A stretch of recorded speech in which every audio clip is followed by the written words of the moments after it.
সবাই দাউদ এবং গলিয়াতের গল্প সবাই জানি, তাই না আমার প্রিয় ভাই বোন? কিন্তু আমরা কি জানি যে গলিয়াত কিন্তু কোনো ক্ষতি করেনি?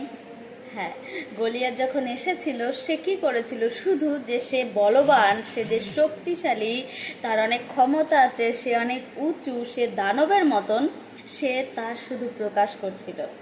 সে হাঁটছিল এবং নিজের শক্তিকে দেখাচ্ছিল, এবং তাই দেখেই ইসরায়েলের লোকেরা ভয়ে, সৈন্যরা সব পালাচ্ছিল।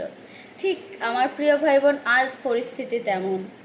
শয়তানের কোনো ক্ষমতা নেই, ও শুধু পারে, ও বলবান, ও তা দেখানোর চেষ্টা করে।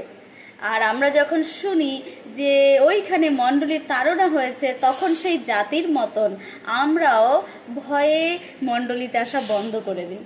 কিন্তু না, গলিয়াতের যেমন কোনো ক্ষমতা ছিল না, শয়তানেরও কোনো ক্ষমতা নেই। সে শুধু দেখাতে পারে, কিন্তু কার্যকারী একমাত্র ঈশ্বর। সবাইকে জয় যিশু।